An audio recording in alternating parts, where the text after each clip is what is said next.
Hello and welcome to the Quality of Life podcast hosted by me, Ram Harrig. I was the youngest Arab and the first Saudi woman to climb Everest and the Seven Summits. And today, we're meeting Emma. Emma is the founder of Asperia Volleyball Academy in Dubai and a corporate advisor professional. She's always nurtured a deep passion for sports, especially volleyball. This passion led her to founding a women's team called Asperia and later creating a beach volleyball academy at Kite Beach. Emma, ciao. Ciao, Raha. This is an extremely special episode because I know I say I have a lot of friends that come on the show, but not everybody is family, and Emma is definitely family. We've known each other for, 15 years now, 14 years, a long time. And she's one of the people that I really have always looked up to. She's one of those quiet, hardworking people that doesn't always shows her journey or shares her journey because she's a little bit shy. And today is her first podcast. And I'm very proud of her for being here, for taking this step. It's not easy. And I can't wait for you all to get to know this beautiful soul who's honestly a big pillar for the community here, the volleyball community. You're going to get to know this and a big backbone for me. So Emma, welcome to the show. Thank you, Raha. I'm very honored to be here and also excited somehow. I think you can see from my face. But I mean, it's something for me to hear from a person like you that, you are an example for me and for so many women.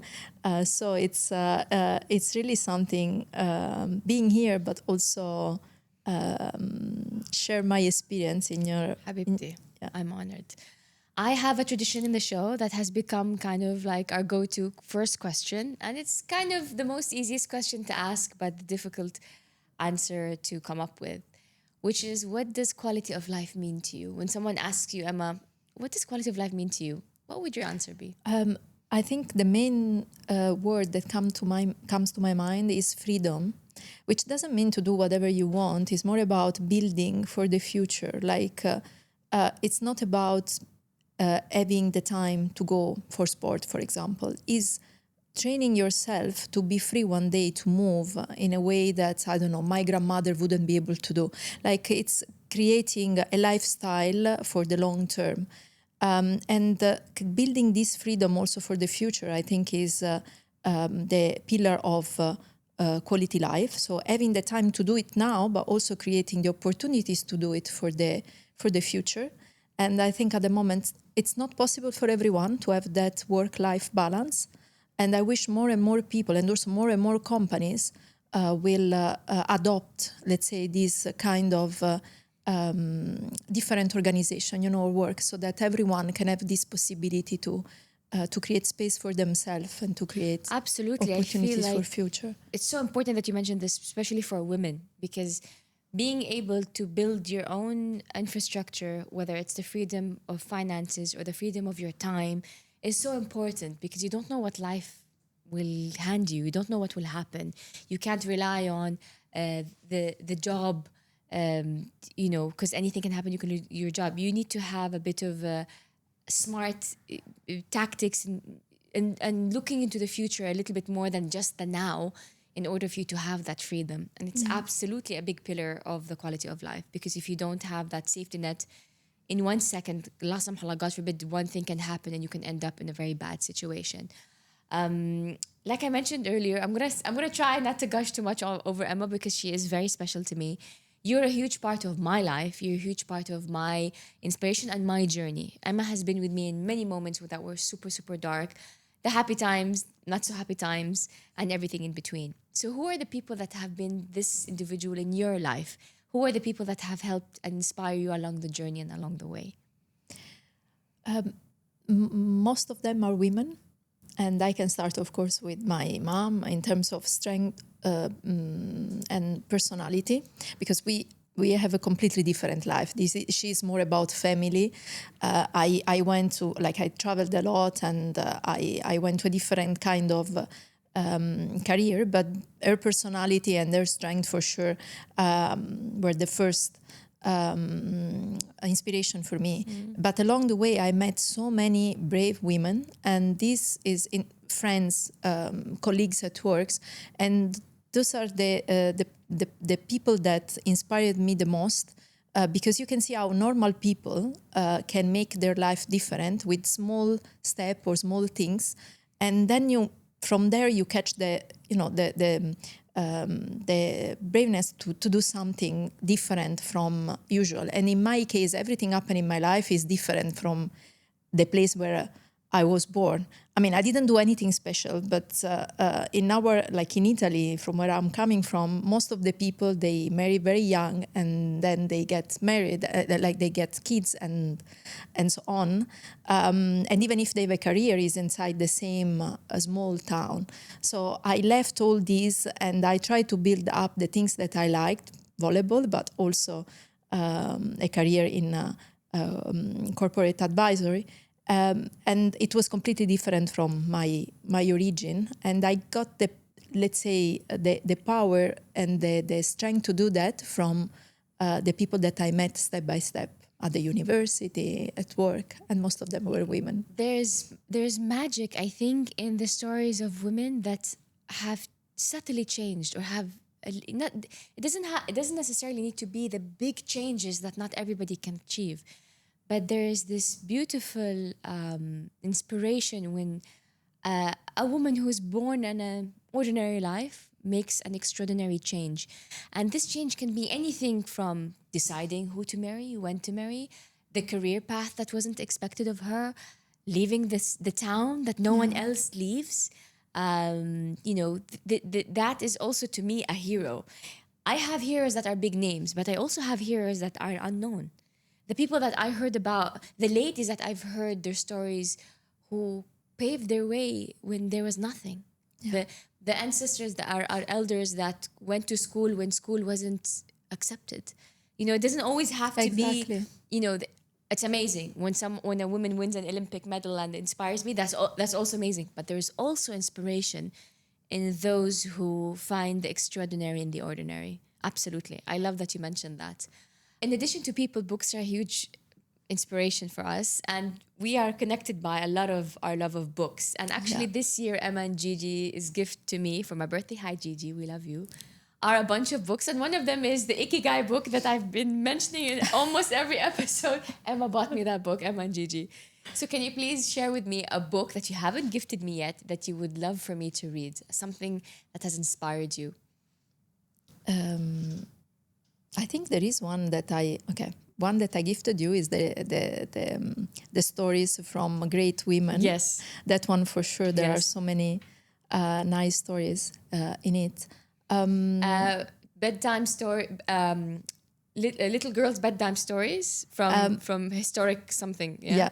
Yes, that one is very nice, but because you have a little bit of everything and a little bit, it's recalling somehow what I told you, that great, like most of the inspiring personality in my life were women. So somehow is, I think that one is, I know that I gifted that one to you, but I think that one is really, and then I read also the life story of Frida Kahlo. Oh, yes. And that one is really something, like the way she went through so many phases in a, how I can say, in a very human way, how she went through all the life challenges, and she kept being an amazing woman.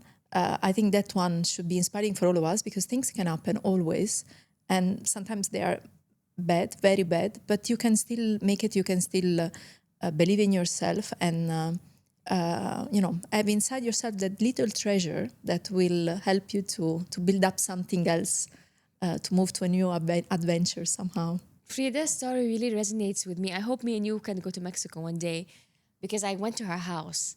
Oh, wow. And yes, they still at her house is a little Frida museum. And what I admire so much about Frida, not just her art, I think her art was very edgy, but I admire how she was so resilient and so determined to be who she is, despite all odds, despite her family's pressure, despite the injury that she had, despite the toxic marriage that she had. She from the moment she was born to the moment she died, she was Frida Kahlo. Yeah. She didn't try to be anyone else. Yeah. And that's something that I relate to, and that's something that me and Emma also relate to, that we believe in being true to who you are and being committed in living a version of yourself that when you put your head in the bed at night that you're happy with, Yeah. not someone else's version, not, to make others people happy, whether it's in my society or your society, the topic is the same. Why don't you be fit into the box a little bit more? And I think that's one of the things that connected me and Emma. I think now is challenging as well because you have so many models in terms of people that are, Yes. and it's difficult to remain who you are without looking for the approval of someone else. Yeah. So I think today is even more challenging of what could be years ago. Absolutely, because So- you compare and everyone compares you It's so to much a easier, standard yeah. that doesn't fit you, doesn't mold you. That's why I really admire Frida, and I'm glad you mentioned her as well.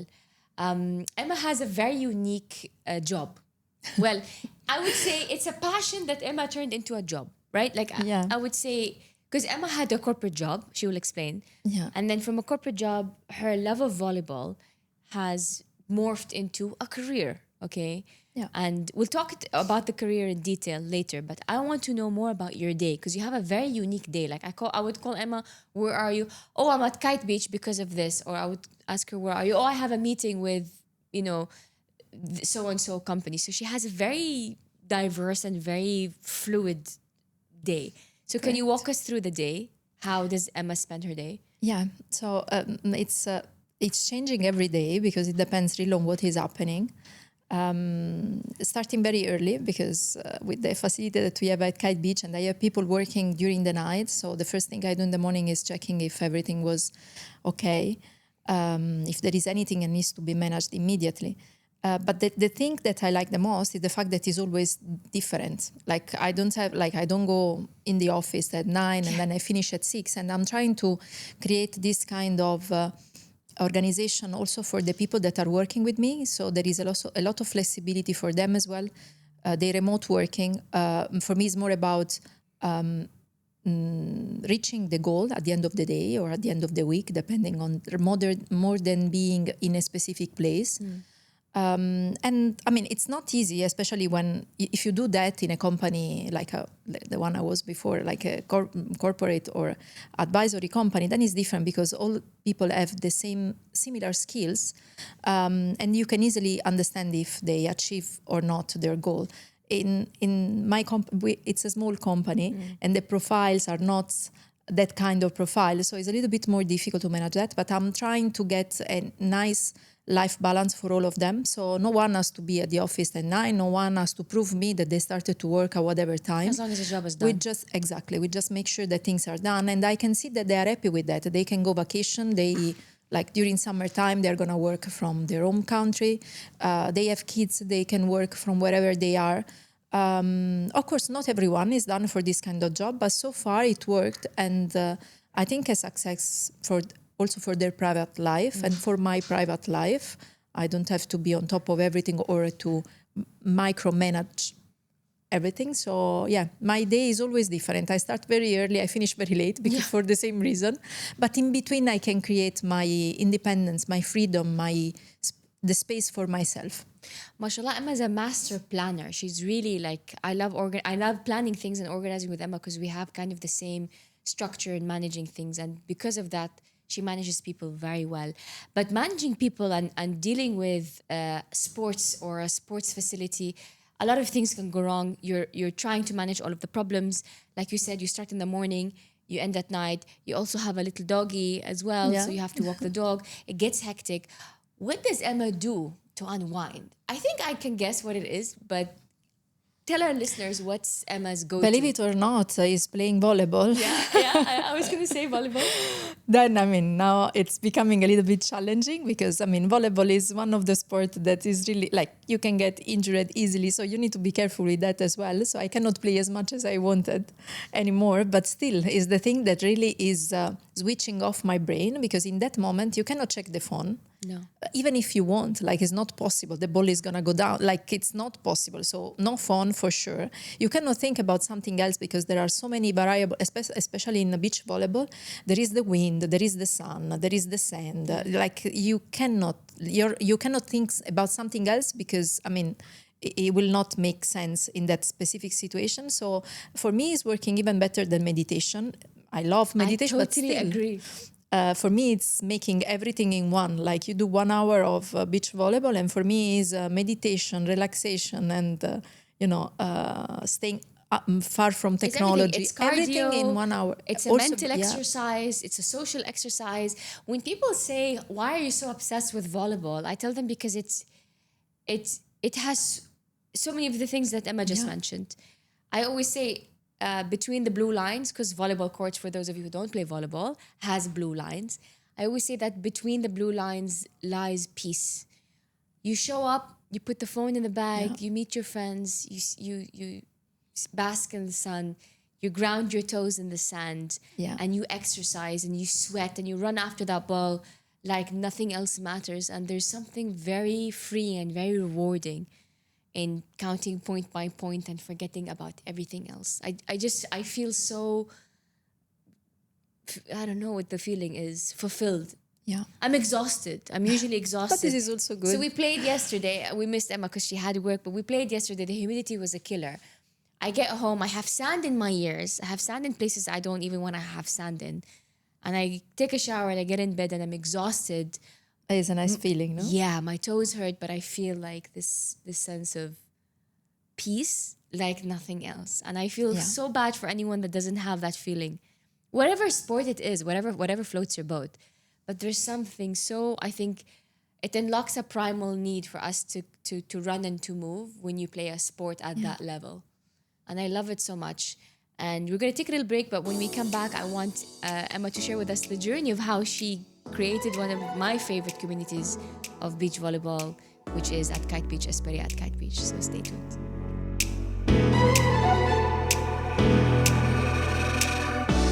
I love to take a moment for a little bit of me time. And right now, let's take a quick break to say a huge thank you to Londonderry for their support of this series of the Quality of Life podcast. Because Londonderry ice cream is all about giving us little moments of joy and relaxation. If you'd like to know more, check out the show notes. Now, let's get back to the show. Emma, I love that you have created a job through a passion, and that is your love of volleyball. Before we get to the difficulties of that, can you just run us through that? How did this idea come about? How did you think you left corporate and went into the beach volleyball scene? It was not like decision, let's say. Volleyball has always been there. Like when I was in Rome and I was working in Accenture, I created a team. It was a mixed team. It was more for fun because I could play only at night. And it was not for business, of course. And then when I reached Dubai, I created the ladies team that was in 2016. But also that was just because I wanted to play and I wanted to share this passion with other people. And it was there while I was doing my normal job. And then one day, the job that I was doing was like in a kind of break, if you want to call it like that. So I could put a little bit more of effort in thinking about how to develop more the volleyball in UAE, and I started classes for kids, but always with the purpose to create something for the community. The business part was not in my mind yet. But step by step, people got enthusiastic about it. So more adults wanted to train and more kids wanted to train. So I hired a coach because I couldn't manage by myself, even if I enjoy, because I have a certificate as a coach. So I could do it by myself, but I didn't have enough time. And from there, then the community grew so much in so small time that I started to hire people. It became a business. So it was not a decision, but because volleyball was always there. It's not something that popped up to my mind one day because, you made some calculation and you saw that could be a rewarding business. Has always been there. And then the interest of people in Dubai grew up for this sport, and it became a business. The real change happened last year, I think, because I was always keeping a little bit of like some clients for the corporate part, let's say.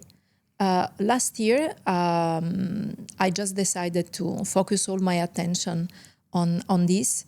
That was the real decision, but it's more about the lifestyle connected to this. I like for myself and for the people that are working with me to create the lifestyle I was telling you about before. So that's why I said, okay, I think this kind of life is much more rewarding. It makes more sense working, doing what you love, and doing in this way, like with not a 9 to 5 job, but more flexible. So that was the real decision, like moving to a different lifestyle that could make my life better. Absolutely. And you move your background from corporate has helped you shape that. Your background, for sure. yeah, has helped you shape it into a business. You know, you took that experience and you didn't just start it. You started with that experience, which is a really, really important lesson you had to. I think this is the most challenging part when you want to turn a passion to a job, because you might do things just because you like it and just because they're giving you satisfaction, and then you forget about the fact that there are some business aspects to be considered, and Which is dangerous because you can end up Exactly. in a position where you're in a spiral, like you talked Exactly. about. So you have to have a good infrastructure. For sure. And what I do now for any little thing, and this is what I'm teaching also to the ladies mostly that are working with me, we do a small business plan for everything we do, for everything we Everything launch. needs to have a business plan. And we always do, as I said, we don't do the step bigger than our leg, always one by one, because in this way you can test the water and then you go ahead. And when you launch something, you're sure that you did everything to make it perfect, not only for your success, but also to have people happy for that and, the full community fulfilled. Yeah. But you need to make some exercise. And for me, the exercise, they start on the paper, on the computer, and then we go to the reality. Even if it's passion, I always bring myself far from the enthusiasm. I have this, let's say, small moment of, how I can call it, more rational, let's say, and then I go to I fulfill everything with my enthusiasm. Yeah. But first, there is this part that I You think have is to very study important. it first before you go. I mean, it's good to have passion, but also you need to take the step knowing where it's going to go, or an educated, structure, not just randomly doing it, because it can be difficult. Speaking of difficulty, what would you say is the biggest challenge you've faced in this journey? What's the biggest difficulty you've faced? And what's the best advice you'd give someone? In this specific market, the biggest difficulty was about the fact that volleyball was really not interesting for people when I started. So it was very like We were a very small group in the beginning. Exactly. So the challenge was to we were not just opening a company. We were building the interest of people towards that sport, because it was everything about basketball and soccer. Still is still like that. Somehow. Even the beach tennis was bigger. Even still. Yeah, absolutely, yes. So it was more creating interest, making people understand that even small kids can enjoy volleyball, and how. So creating variation, So this was the biggest challenge for the specific market, for the specific industry, if you want. Regarding the rest, like in general, opening a business and doing that as someone that is not coming from, like my parents are not business people, like for me was everything completely new, is to be very grounded. It's somehow what I was saying before, doing things because you know how to make that happen in a certain way. And if you don't know, you study for it. You try to understand well that part. I think, in this way, it seems that I'm a little bit too much,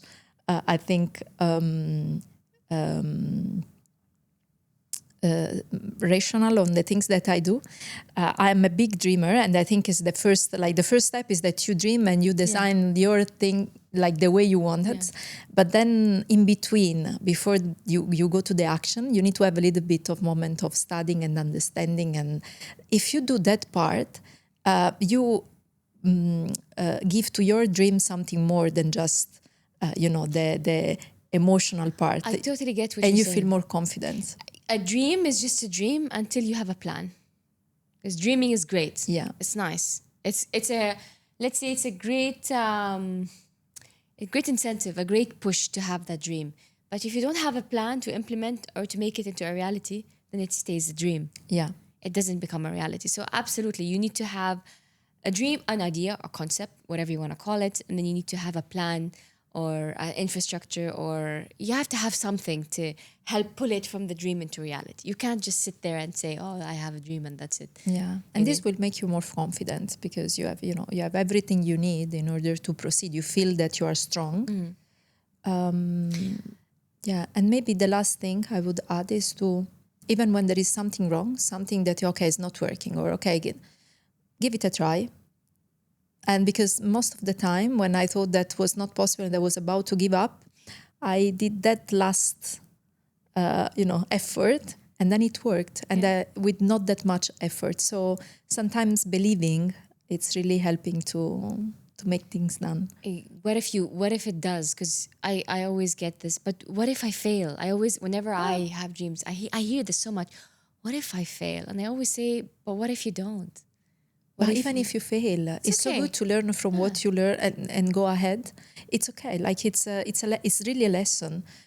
So it's not like, of course, no one of us wants to badly fail, like from financial point of view, maybe. But if it's failure in the meaning that I tried something, it doesn't work, and is not affecting in a very bad way, I think it's always worth trying. That's why you need to make your calculation, because in this way you can also understand, okay, if I fail, you learn.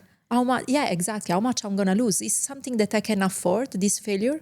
If yes, then you can try, and you know when to stop because you did your calculation before. So also failure is easier to be managed if you add to your dream your, let's say, part of planning and. I would rather fail a million times than not try once. I agree. For me, and that's, I think, how I've lived my life. There is a lot of misconception about volleyball. Like, I think so many people don't understand beach volleyball, especially beach volleyball. So what would you say is the misconception about volleyball, specifically beach volleyball, that you would like to correct for people? Like, what's something that they don't understand or you would like them to understand about beach volleyball? First of all, is about kids approaching beach volleyball. Everybody believe, but this is valid also for volleyball, that is too difficult because they see people playing with those balls going super fast and they believe that this is playing volleyball or beach volleyball. You can start with small steps, and there are so many variations for kids.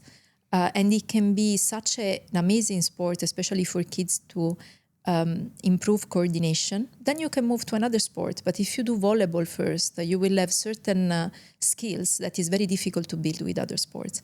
So the first misconception, I think, is coming from it's difficult. It's a smart sport because you need to understand so many Emma, things. but don't you think football is more difficult? I think football is more. I can't. I have two left feet. I can't kick anything. But the goal is easier. Even to understand the goal, you need to put the ball in that. That's thing. what I'm saying. Like, don't you think football is like the technique? Because feet are more difficult to manage than hands. I don't know. I find volleyball for me easier. Yes, I completely agree. But I think it's the goal that people have in mind in volleyball. Which is the goal? You need to. Let the ball needs to go exactly. So it's not up to you only; it's up to the other people if they will catch it or not. Yes. In soccer, they need to put the ball in that thing, or even basket. So it's more. They feel that the goal is more feasible. They feel that is more. That's why they can do it in their and also you can. You can play it by yourself. Just put a basket in front of your door, and you can just enjoy putting catching the goal. For volleyball, is a little bit more complicated. You play against the wall, and then what? Yeah. What are you winning? It's. I get you. Okay, you need to have. You need to have a more resilient mind to play volleyball or beach volleyball. Because first of all, you need to train much more to be able to play it. And second, because the goal is a little bit more complicated mentally. This is what I think. That's why people are a little bit afraid to... Yeah, but I find it one of the sports that is actually easy to start because it's not an expensive sport to pursue. Do you know what I mean? Like, it doesn't need... The fields are not as big. You don't need as many players. You only need 3 other willing participants, right? So for me, I find this fascinating. Yeah. That volleyball doesn't get this, especially beach volleyball, doesn't get the same recognition. But okay, more for us. It's okay. We'll keep it going. Emma, I've always been inspired by you. I think I will always be inspired by Emma. Not just because she's my friend. That is that goes without saying how much I adore and I admire her. But I think as a woman, you're a great example of resilience, of being smart, of being humble and being kind, and finding a way to make a passion into a job. So I admire you so much. Thank you. Before I let you go, I have a bunch of, should we say, bullet questions. I'm going to ask a question, Okay. and immediately the first thing that comes into your mind, say it. Okay. Don't think too much about it. It's not psychological, it's just fun. Okay. Ready? Okay. Question number 1. If Emma would be a fruit, what would she be? Strawberries. I knew that. Mountain or beaches? Beaches. Early bird or night owl? Early bird. A word that describes you or defines you? Nerd. No, you're not a nerd. I would say very honorable, I would say, and hardworking. To pick one. Honorable. Thank you. Yeah. I've known her for a long time, so I can answer this one on your behalf. What's your biggest fear? Being alone, even if I enjoy a lot staying, but then one thing is to choose to be alone, and one thing is to find be yourself alone. alone. Yeah. Yeah, true. Introvert or extrovert? Introvert. But you play a good extrovert when you need to. I try. I think it's a learning process. Yeah, I've you been do. trying When you need to to- improve on this. when you need Like, to. Like, being today exactly, I here was for just me gonna is say, a big challenge. Bravo. really. This is Emma's first podcast, and I'm very proud of you. You're doing so well. What's your mantra? What would you say is your mantra? Your life mantra? Believe. Beautiful. What's your superpower? My superpower is recharging myself. Like, I really need these moments that I stay with myself and I take my time, and then from that I can move You on can on move any. Yeah, but Yeah. I really need that small moment, even during the day. Of That you can take energy from. yeah. Amazing. What's a guilty pleasure? Sweets. Gelato? We like gelato. Yeah, I love gelato. If you would write an autobiography, what would the book title be? Wow. Think about it. This one will give you time to think about it. 'Cause Yeah, it's please. hard when you ask Yeah, this this question. is really. It's hard. I know. I think know, if it's you hard. would tell me yesterday, I would keep thinking about it until today, But we and want still I you would. to believe. Believe. I love that. Emma, I love that, and I love you so much. Thank you so much for being part of the podcast. Thank you for having I me. wish you more and more success and happiness because you deserve it. And I'll see you on the sand, inshallah. Of course. Before we wrap up and Emma has her Sunday, I just wanted to say a huge thank you to the London Dairy for their support of this series of the Quality of Life podcast. Because London Dairy ice cream is all about giving us little moments of joy and relaxation. If you'd like to do the same, check out the show notes. See you next time.